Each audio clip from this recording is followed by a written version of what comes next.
Lieutenant Joe Kenda is hunting for a predator. Somebody just went crazy when they started stabbing him. He was found stabbed multiple times. But this investigation is riddled with more questions than answers. Were you working here last night? The crime just doesn't make any sense. You want to know what happened. It's the ultimate nightmare. You've got a Yankee Stadium full of suspects. Next, please. And everybody's got a story. Everybody. It's the coldest of cold cases, but Lieutenant Kenda refuses to give up. We have the evidence. We know that you did it. I didn't do anything to him. People would always ask me, why do you care about this guy? Don't say that to me. No one gets to play God. No one gets to decide who lives and who dies. I'm going to find who did this to you, no matter how long it takes. I wasn't smarter than anybody else. I was just more stubborn. There's one thing that never changes: murder. A life has been taken. Their stories are now my stories. I'm Lieutenant Joe Kenda. I've solved over 387 homicides. Somebody has to take control. Somebody has to look out for the victim. I never know where a case is going to lead, but I'll never stop until it's solved.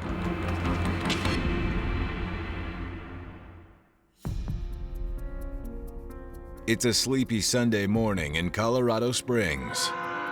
At the Amarillo Motel on the city's west side, all is calm and quiet. It's not in a bad part of town at all. As a matter of fact, it's really kind of a pretty old part of town. It provided a place to live for people who had a very limited income. It was just a little old motel that provided a very basic service to people who needed just that. Shortly after 10 a.m., a motel custodian begins wheeling a cart full of clean linen from room to room. Housekeeping, towels. But when he gets to room 125, he notices something strange. He opened the door, kind of looked inside.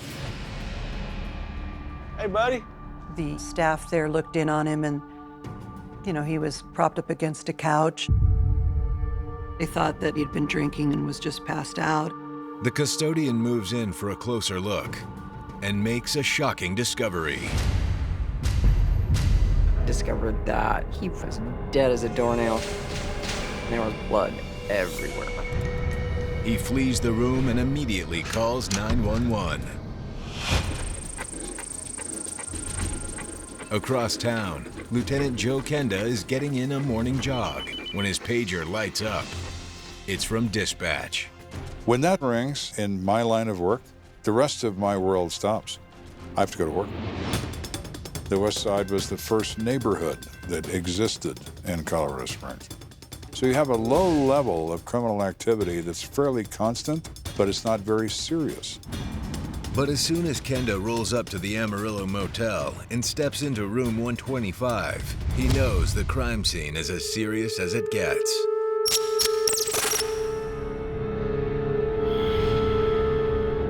Where's the money? Hey, where's the money? Give me your money.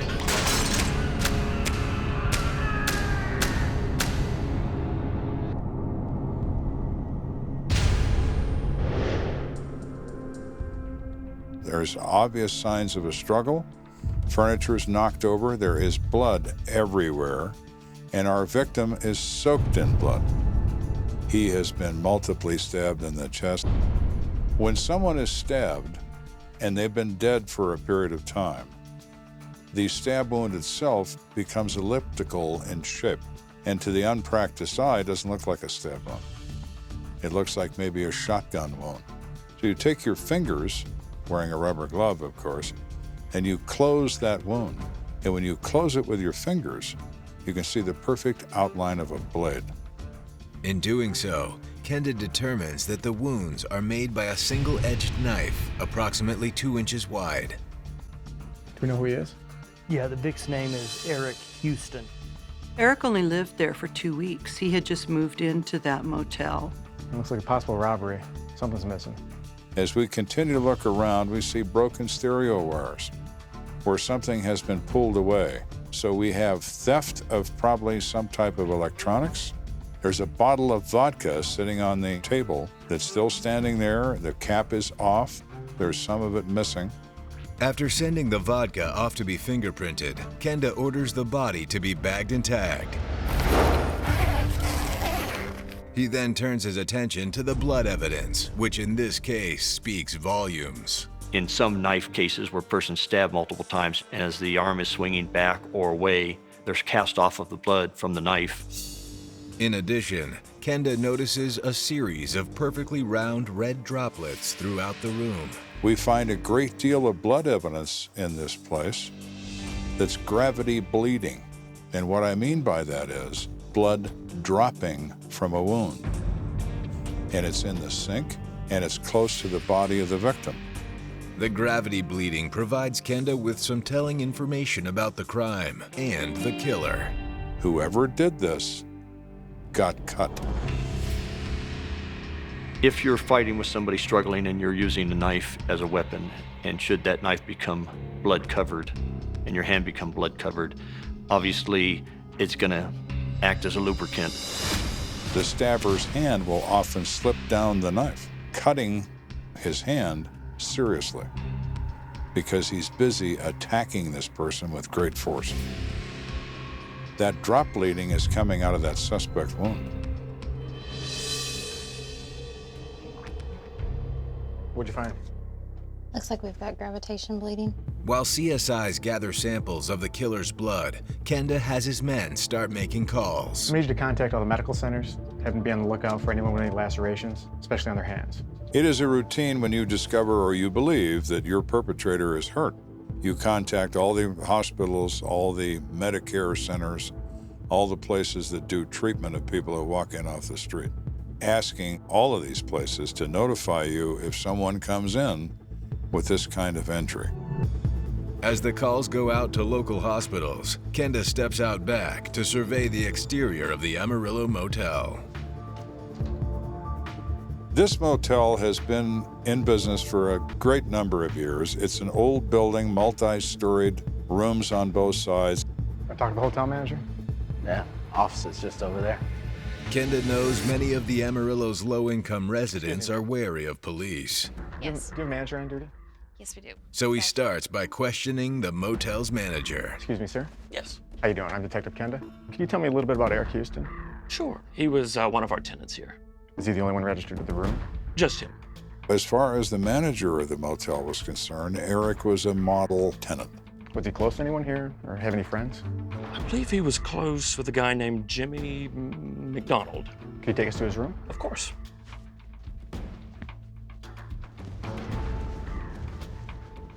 Here we are. All right, we'll take it from here. Thank you. How you doing? You Jimmy? Yes, I am. I'm Detective Kenda. Are you friends with Eric Houston? Eric? Yeah. Jimmy works with Eric, and they seem to be pretty good friends. Sorry, I have some bad news for you. Eric was murdered last night. He's very upset about the fact that his friend is dead. Is it possible I can come inside and talk to you about it for a minute?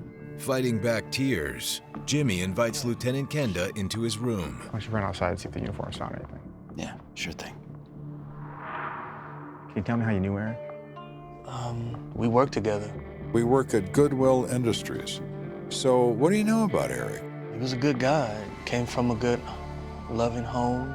Jimmy explains that while Eric grew up in a loving family, tragedy struck at an early age. His brother and he were sent by his mom to a local grocery store.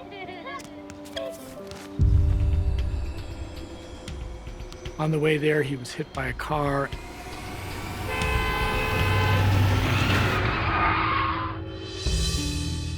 Eric suffered injuries that put him in the hospital for weeks. He had severe head injuries, which resulted in him having a limited mental capacity. He did not move forward as most people do, and he did not show signs of being more mature, even though he was older. One of his legs was shorter than the other because of his injuries, and his eyesight was very poor and was considered legally blind. Unable to focus in school and unable to hold down steady work, Eric found himself living on the street as an adult. As he learned to cope with his disability, Eric's luck began to improve. Eric was very outgoing and friendly and actually a very pleasant person to have around. He was one of those people that got along with everybody. He's someone who got some real lemons in life, and he learned to make as much lemonade as he could. Eventually, Eric landed a job with Goodwill Industries polishing floors. The gainful employment and steady paycheck further bolstered his confidence. He took a lot of pride in his work. They enjoyed having him around. I think he had a real good personality and was warm. Everybody said that he was someone who was very dependable, would come to work early. Jimmy McDonald tells Kenda it was at Goodwill where he and Eric became close friends. But not everyone had Eric's best interests at heart. People took advantage of him because of his handicap. Nah, I'm fine. Eric, because of his mental capabilities at the time, did not make some of the greatest choices in the people he associated with. Eric's bad judgments had to do somewhat with his just spirit of generosity and just kindness. Every payday, he would go to the liquor store and buy liquor, and he would bring it back and share it with everybody. Everybody that lived here, he would share it with. It don't matter if he drank it, he gonna get some more. It's all good. It's on him. He'd go to the liquor store right down the street and he'd buy his liquor and come back to his room and drink. And sometimes I drank with him. And so did lots of other guys that live here. As long as y'all having fun, that's all that matters. Can you think of anyone that might have had a problem with him, that might have wanted to hurt him at all? No, I can't think of anybody. Well, I appreciate your help. If you can think of anything at all, feel free to give me a call. Sure. What do you got? Looks like the murder weapon. Where'd they find it? Officers outside found it in the parking lot. We find a kitchen knife soaked in blood. We assume this is our weapon. Once the knife is tagged, Kenda personally delivers it to the coroner. Doctor, I got a possible murder weapon. I wanted to check it and see if it matched the wounds. Who quickly ascertains that it is indeed the murder weapon. Very consistent with the wounds.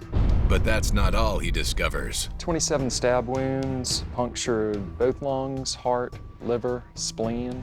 Eric Stanley Houston was stabbed 27 times in the chest with a very large knife. Both lungs are stabbed, his liver is stabbed, his spleen is stabbed, his heart is stabbed. To see someone blitz attack another person and deliver 27 stab wounds to the central chest, this is someone who's in a frenzy at the time they're doing this. They're absolutely frantic with rage. What was his time of death? Between 10 p.m. and midnight. The coroner's findings suggest Eric was murdered roughly 12 hours before his body was discovered. Blood alcohol above 0.20. So he was highly intoxicated? Oh, yeah. His blood alcohol is well over 0.2, so he's relatively defenseless during this entire episode. Anything in his pockets? When the coroner hands the meager possessions over, one item catches Kenda's eye. There's a receipt in his pocket from a liquor store that's less than a block from where he lives. It's dated the prior evening at 8:51 p.m. And the receipt says it's a bottle of vodka. That's what's on the table, and he's got a receipt in his pocket that he bought it an hour before he died. Could Eric Houston's trip to the liquor store hold the key to his murder? In an effort to answer that question, Kenda heads to the store to interview the clerk. Excuse me, sir. Hi. I'm Detective Kenda. Were you working here last night?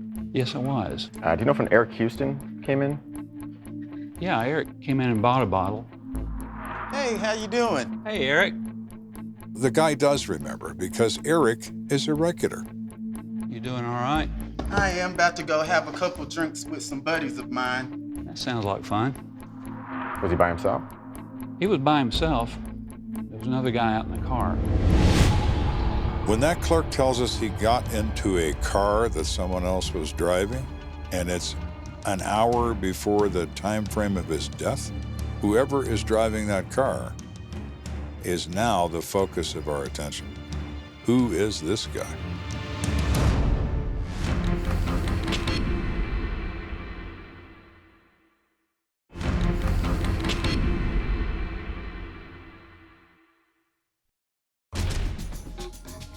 Lieutenant Joe Kenda is on the case, trying to solve the murder of 32-year-old Eric Houston, a young man who was stabbed 27 times in the motel room he called home.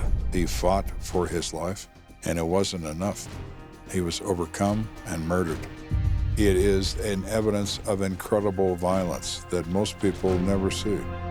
What Kenda can't figure out is who would want to murder a young man like Eric Houston.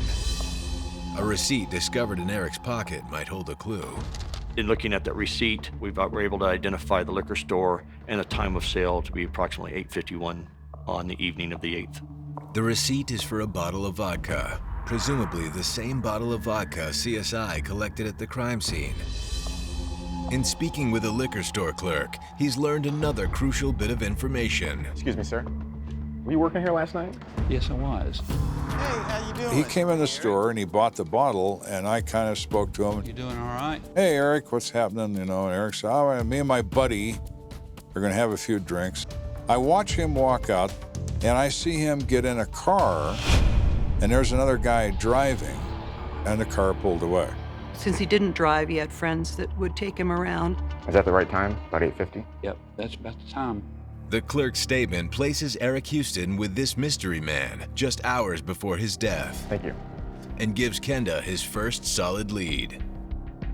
So now I have our victim in contact with an individual an hour before the time frame of his murder begins. Just then, Kenda's radio crackles with more big news, this time from the crime lab. Go ahead for Kenda. There are bloodstains of what we believe is from a suspect. They do the blood work, and they determine there are two different blood types. So we're right. Our man is hurt, and our man is the second blood type. Lab techs have also tested the vodka bottle found at the scene for fingerprints. Do they match our victim? No, they're not Eric's prints. Now, this is a bottle he's only had for an hour before he dies. So whoever took a drink is most likely the one that killed him. It's a telling bit of information, but one that doesn't translate to a concrete suspect, at least not yet. We didn't have the automated fingerprint identification programs and computers that we have now. There was a chance, a remote chance, if you had a fingerprint, you really wanted to do an FBI check. They have at any given moment 50 million sets of fingerprints, but there are 330 million or so people in this country. So we seem to be missing a few, like say 260 million. Undaunted, Kenda circles back to the Amarillo Motel, questioning anyone who was there the night before. You stay here? Yeah. You know Eric Houston? Yeah, I know him. Simultaneously, he dispatches detectives into the streets of the city's west side. Can I ask you a couple of questions real quick, please? Did you know Eric Houston? Have you ever heard of an Eric Houston? Do you know Eric Houston? Eric Houston was known to associate with a lot of different people. And some of those people had criminal backgrounds. He's 32 years old, but mentally he is a kid. And all of these rats that he knows are a who's who of criminals on the west side of Colorado Springs who take advantage of him, and he permits it because he thinks they're his friend. Because of his circumstances, he's unable to assess the sincerity of people and their friendship. When somebody's vulnerable, it seems like the criminal element finds them and says, here's someone we can take advantage of. You know, Eric had a job, a steady income. He was getting a paycheck. He was living a life that criminals might say, hey, this is somebody who might have some money. He was probably the type of person who, because of his limitations, didn't know boundaries per se as far as just telling strangers about himself or what he had, inviting them into his home, you know, not really knowing that he was putting himself out there for people who might be looking to do him harm. Interviewing Eric's connections to the city's criminal fringe proves daunting. Anyone in particular I think I should talk to? No, I can't give you any names. I think his name was D'Angelo and Big Mike. The individual we talked to about Eric Houston provided a lot of different plausible explanations for his death, leading us in a lot of different directions. It's the ultimate nightmare. You've got a Yankee Stadium full of suspects, and everybody's got a story. Everybody. We talked to the friends and neighbors. Well, it was a retaliation over a burglary he was involved in. Oh, no, it wasn't that. He plays his music too loud. No, he drinks too much, and he wouldn't share that whiskey with people. And on and on and on. Motive after motive after motive after suspect after suspect. With every interview either a dead end or a work of fiction, Kenda decides to pay Eric's friend, Jimmy McDonald, another visit and press him for additional information. Hey, Jimmy. How you doing? Detective, how you doing? Mind I talk to you for a minute? Yeah, sure. We're still working on finding out who killed Eric. Is there anyone you can think of at all that maybe he didn't get along with, or maybe, he was having a fight with, or anyone that he might have mentioned? Within minutes, he hits pay dirt. Well, yeah, there's this one guy he was telling me about. Jimmy McDonald has heard a little bit of a confrontation between a person and our victim in the recent past. Said they had an argument and the guy got mad and the guy threatened to stab him. He actually said that he threatened to stab him? Yeah, that's what Eric told me. Who's that? Well, it's this guy named Stanley Johnson. You have an individual saying they're going to stab somebody, and then that individual end up being stabbed to death. It's the break Kenda has been looking for. He orders his men to dig up dirt on Stanley Johnson. In a matter of hours, they unearth a huge nugget of intel. We discover that Stanley Johnson is the guy driving the car at the liquor store. It's Stanley's car, and he's behind the wheel. There's bad blood on occasion between he and Eric. Great. This could be our guy. This could truly be our guy.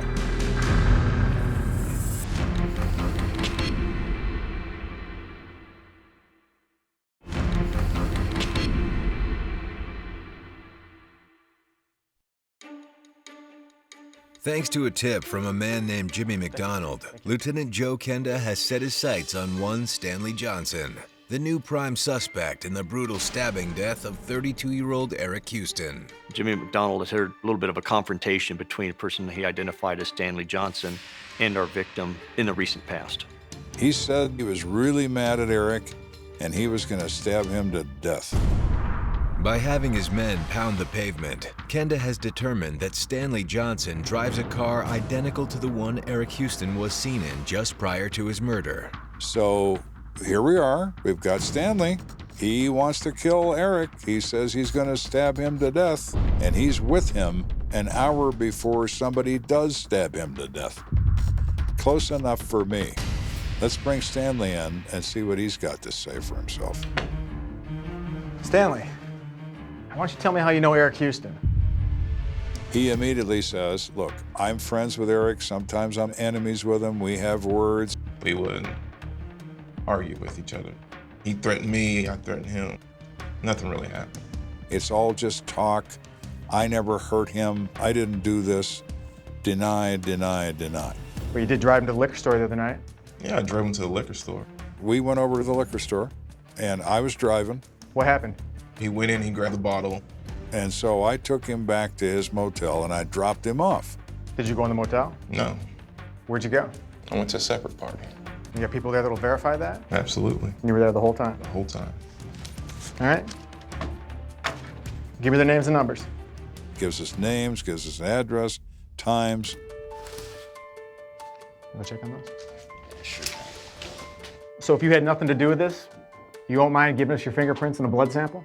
Do whatever you gotta do. I had nothing to do with this. He's consenting to it. He's not resisting it because he said, I didn't do anything.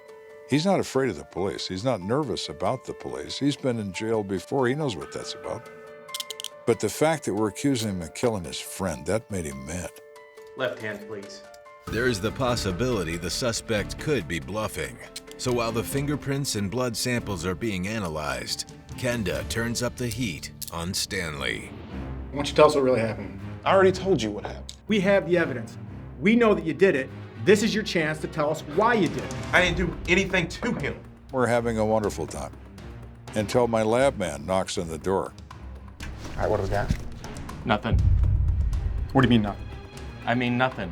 The blood doesn't match, the prints don't match, nothing.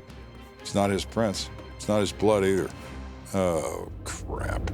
fingerprints in this point did not match Stanley Johnson's, the ones that were recovered at the scene, and the blood type was actually different than the blood type we found at the scene. In addition, eyewitness accounts confirm that Stanley Johnson was at a house party at the time of the crime.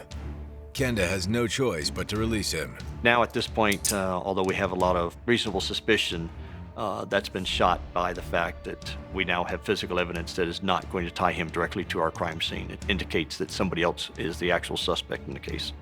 All this work, all this effort, and he's not the guy. Frustration sometimes can overwhelm you in this work. It's like, oh, God, now what? Now who is the guy? With no other concrete leads, Kenda and his team expand their investigation beyond the city's west side. We start talking to everybody who's ever known Eric, any name that those people produce. We're checking blood, we're checking fingerprints, we're checking alibis, we're checking stories on all these people. In sum, over a long period of time, we talked to and looked at 42 different individuals who might have been involved in this crime. Next, please. In what's become a cattle call of an investigation, each of the 42 individuals is brought into the station and asked to give samples to test against the fingerprints and blood evidence collected at the crime scene. Next. None of the fingerprints are a match. Next. And the blood work isn't definitive.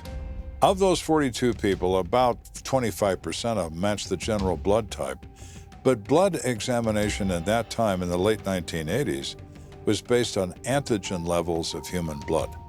They could put you in a population of, say, 3 million people that would have that blood type and that combination of antigens. 1 of 3 million. Well, what good is that?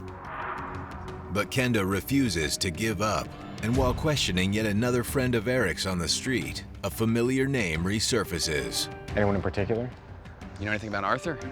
What's Arthur's last name? Anaya, I think. One of the people we're talking to says, what about Arthur Anaya? They actually had Arthur Anaya's name very early on from some informants who were unwilling to come forward, said they'd heard some street talk. Arthur Anaya is a name Kenda and his men know all too well. Arthur Anaya had a extensive criminal history with the police department and other agencies, to include some crimes of violence, property crimes, and other things like that. If you ranked people as bad people, he'd be right at the top of the list. Arthur Anaya is a Hispanic male, hard as nails. A criminal record measured in pounds rather than pages. And according to Kenda's newest source, Arthur Anaya has had drinks in Eric Houston's motel room on more than one occasion. So we get his parole officer to round up Arthur and bring him in. Arthur, what do you know about Eric Houston's murder? Who's Eric Houston? When we first begin, Don't know the guy. he not only doesn't know who Eric is, he's not even sure his name is Arthur Anaya. Let me explain something to you. You can either help him, or you can leave right now from here and go straight back to the penitentiary. When his parole officer gets in his face, then, well, okay, I do know Eric. I don't know who killed him. And if I did, I wouldn't tell you anyways. So this conversation goes absolutely nowhere. Given Arthur Anaya's criminal record, Kenda has enough probable cause to collect fingerprint and blood samples.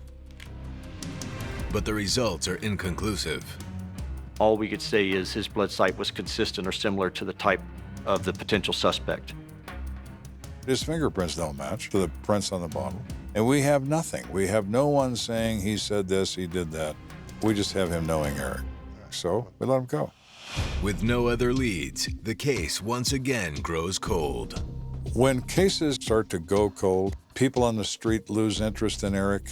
As time goes by, the community forgets about it and other cases happen, and so this one maybe takes a back seat to more newer cases that might be going on, and people forget about it.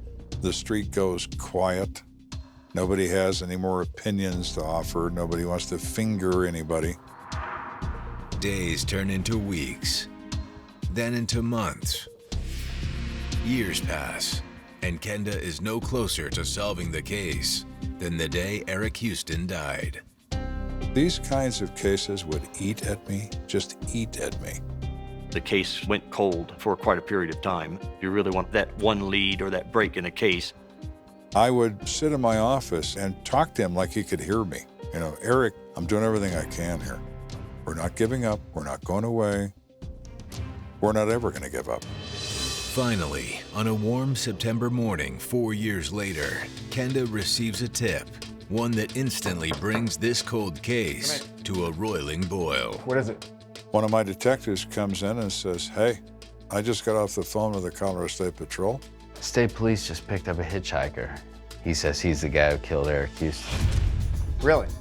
I bolted out of my chair. Tell him we're gonna send someone to come pick him up as soon as possible. Yes, sir. Boy, could this be a gift from heaven? Yeah, it could be a gift from heaven. Let's see.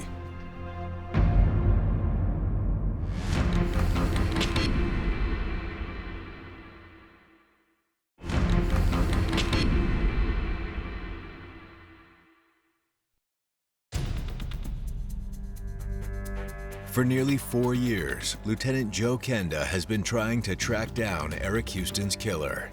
But after investigating more than 50 possible suspects, there have been no arrests, and the investigation is at a standstill. For a detective used to solving almost every murder he works on, the case has slowly become Kenda's white whale. People would always ask me, why do you care about this guy? Don't say that to me. I treated every victim the same. Now, whether some of your friends believe you deserve that, whether your own mother doesn't care about it, I do. Because this happened in an area for which I am responsible. I'm going to find who did this to you if it's at all humanly possible, no matter how long it takes. If I wasn't smarter than anybody else, I was just more stubborn. Eventually, that stubbornness pays off. What is it? State troopers bringing in a guy that says he confessed to Eric Houston's murder to him. What's going on, buddy? Just trying to catch a ride. Can't be out here hitchhiking, right?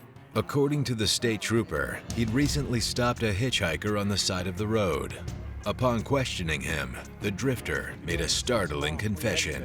I gotta get out of town. Why's that? I killed a man. The kid says, I have to get out of town. Why do you have to do that? Well, I murdered a guy named Eric Houston. You what? Get him back on the phone and tell him we're gonna send someone down to pick him up as soon as possible. Go get this guy and bring him in here. We are trying to ascertain whether or not he was actually a suspect. It's fairly unusual to have such quick, no motivation confession fall out of the sky. You ain't got nothing on you, do you? No, sir. The drifter is identified as one Mark Banks. Kenda and Detective Brian Ritz sit down to interview him. It's Mark, right? Yes, sir.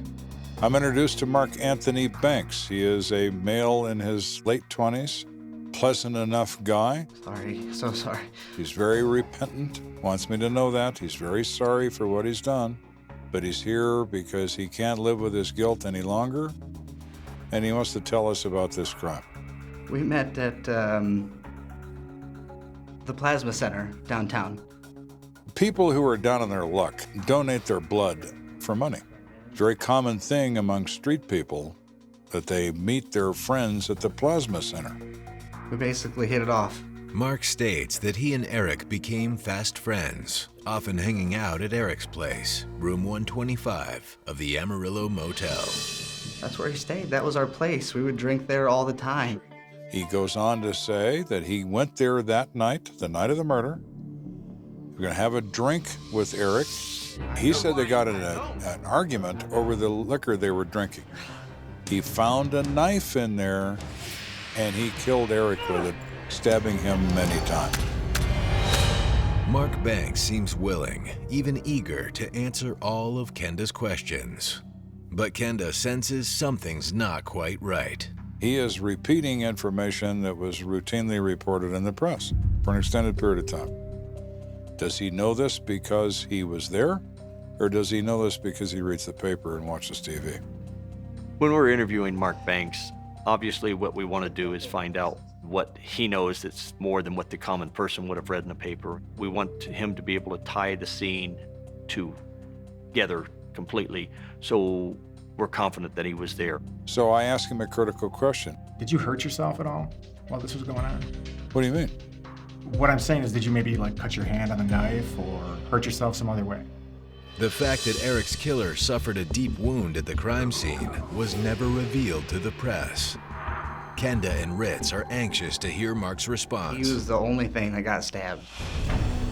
And he immediately says, I wasn't hurt. And you just feel the air go out of your lungs. It's like, no, I guess you weren't, Mark, because you weren't even there. All right, we're gonna have a tech come in and take your fingerprints. Sure. Ultimately, Mark's fingerprint and blood type aren't a match for the samples collected from the crime scene. So why would someone confess to a murder they didn't commit? We do some background on him. We discover he has a mental health history that is extensive. It's an indicator of good detective work. I mean, it's easy for a detective to say, oh, I've got someone who did a confession, it must be him. But they didn't do that. They actually did a background on this person, looked into it, and realized this was a person who was giving a false confession. We decide that Mark probably needs his points adjusted and perhaps a tune-up. So we take him to the psychiatric unit in Penrose Hospital on 12 South, which is the floor that deals with that sort of thing. After we release Banks, a month goes by, then another year, then another year, then a third year. I think about this all the time. Who killed you, Mary? Somebody made you dead. Who in your evil group of friends could have done that? We're out of ammunition. We have no bullets for our gun. We have no new information from anyone.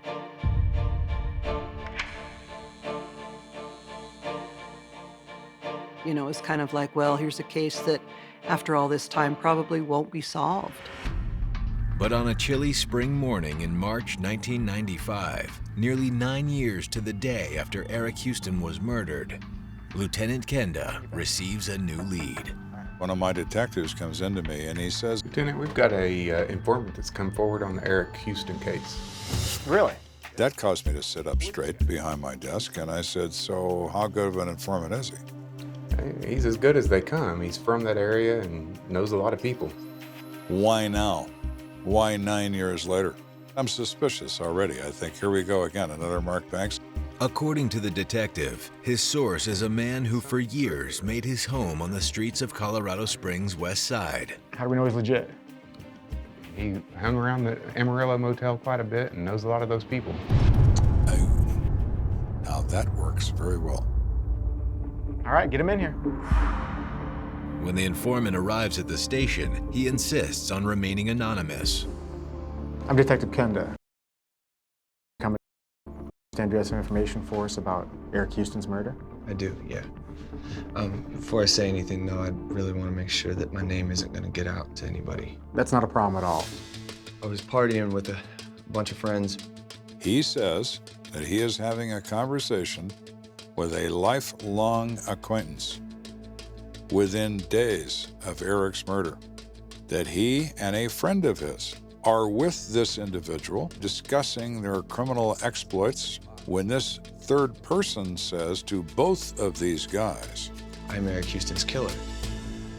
Who is this guy? His name's Arthur Anaya. It's the same Arthur Anaya Kenda interrogated and collected blood and fingerprint samples from nearly a decade ago. We talked to him, but we had nothing on him at the time.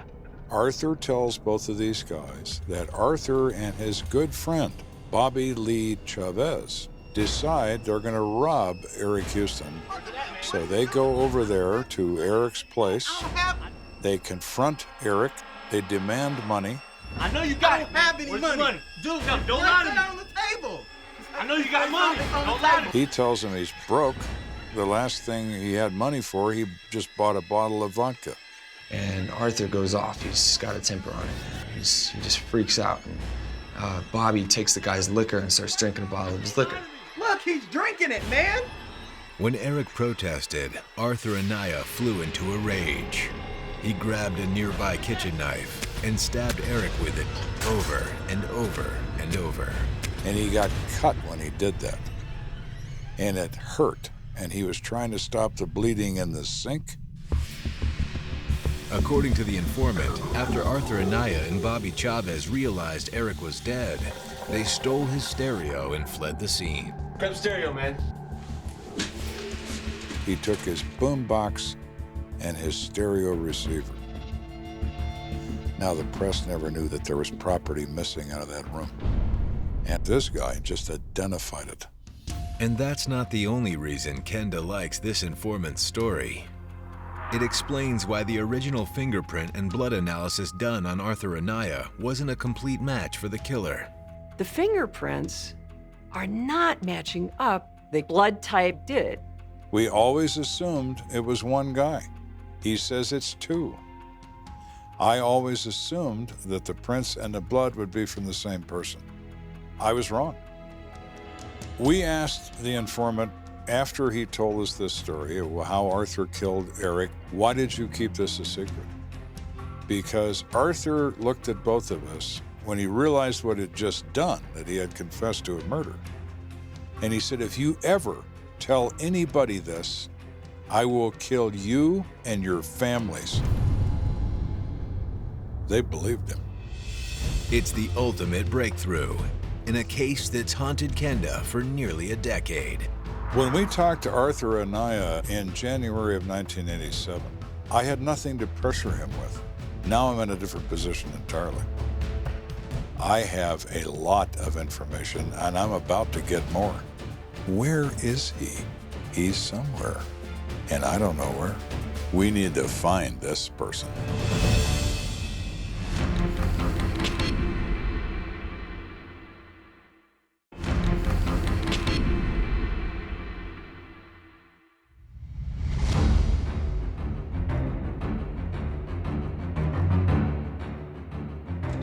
Lieutenant Joe Kenda believes he's on the verge of solving the coldest of cold cases, the 9-year-old murder of Eric Houston, a mentally disabled man who was stabbed 27 times.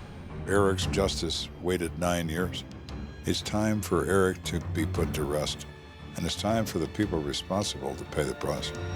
An informant has told Kenda that career criminal Arthur Anaya confessed that he and a friend, Bobby Lee Chavez, had gone to Eric's room at the Amarillo Motel to rob him. Where's it at, man? What are you Where's doing? the money? I don't have any Where's the money. I know you got it. I don't have. I know you got it. But when Eric didn't have any money, Anaya went berserk and stabbed him to death. When we talked to Arthur Anaya before, I had no facts and no information in my possession to lead me to believe he was any more involved in this crime than anyone else. So I listened to what he had to say and we let him go because we had no option. Now I'm in a different position entirely. It doesn't take Kenda long to track down his prime suspect. No weapon. Arthur is easy to arrest. He's in prison for shooting his niece. He's arrested in custody, served with a warrant for first-degree murder, advised of his rights, and he invokes. I'm not going to say a word. Well, that's okay, Arthur. You don't need to say a word, because we can say a lot of words. Enjoy your stay. With a decade of breakthroughs in forensic science on his side, Kenda is now armed with more than just the testimony of his informant. A British research doctor in the late 1980s invented a DNA test. It eventually had worked its way into the United States, and Colorado had just obtained the ability to have items of evidence tested for DNA testing. We didn't have DNA in '86. We certainly were struggling to even find a place to test for it in '88. It wasn't until the mid-'90s that we started to really have some banks that you could even compare to. These days, we think DNA, it's like everybody knows what DNA is. We don't really think about the fact that not too many years ago, that wasn't available to law enforcement. And nowadays, they can solve years-old crimes because of the new technique that they have now. We took new blood from him. They checked it again. Absolutely, that's him. That's his blood on the floor, on the sink. It's Arthur Juan Anaya's blood, and it's no one else's. At long last, Kenda has unmasked Eric Houston's killer. But he's not through just yet. There's still the matter of Arthur Anaya's accomplice. Did you pull it up? Yeah, Bobby Lee Chavez. What do we got? We pull up his history, it's enormous. He assaults people with deadly weapons. He's been involved in shootings and stabbings and bar fights and thefts. You name it, he's done it. All right, what we got is prints. Let's run the ones that we have over to the lab, see if we get a match. Thanks to his lengthy rap sheet, Bobby Lee Chavez's prints are already on file. We were able to compare them to fingerprints we found on the liquor bottle, the Amarillo Motel. This is Kenda. They call me an hour later. It's a match? The prints in the vodka bottle are the left index finger and left thumb of Bobby Lee Chavez. That's fantastic news. I almost dropped the phone. This is no longer good, it's beyond good. These are the dudes. Yes, it's Lieutenant Kenda. I need to have arrest warrants issued. Bobby Chavez, after the warrant was obtained, was subsequently arrested in Trinidad, Colorado. At the time, he was working as a driver for a laundry company. Armed with irrefutable DNA evidence, Arthur Anaya and Bobby Chavez are charged with first-degree murder for killing Eric Houston. This was the first time that DNA evidence was used to solve a crime in Colorado Springs, so that's what made it an important story. And it sort of brought us into the new era of police investigation and a new way of us being able to go back and solve so many of these unsolved cases. DNA was the greatest game changer in law enforcement since the invention of the fingerprint examiner. It was a remarkable way to distinguish one human from another. And more importantly, it's one human from any other. You spend 9 years of your life thinking about a case and finally getting it done. It's resolved beyond any doubt, not just a reasonable doubt, beyond any doubt. They were violent people. They were people that, didn't care about who they took advantage of or who they possibly hurt. They had done that in the past and probably would continue to do it. They were thugs and criminals and people that should be taken off the street. And unfortunately for Eric, he was the one that brought them to justice after all those years, but they were people that needed to be brought to justice. For Detective Kenda, there's satisfaction in solving one of the most troubling murders of his career. But as he packs up the files one last time, he can't help but mourn the tragic death of a young man who battled adversity his entire life, only to see it snuffed out in the most brutal way imaginable. Eric was a nice kid. There's nothing he did in life to deserve anything like this. He's a kid who struggled in life, tried to be the best with what God gave him, and it's just a sad case to see how his life ended. It's these two guys who killed Eric Stanley Houston for the standard reason. No reason at all. For Arthur Anaya, it was nothing more than a chapter in that week's activities. The same with Bobby Lee Chavez. It ended Eric's life, but it meant nothing to the people who took it from him. It meant something to me. And you're not going to take a life and walk away. Not if I can help it.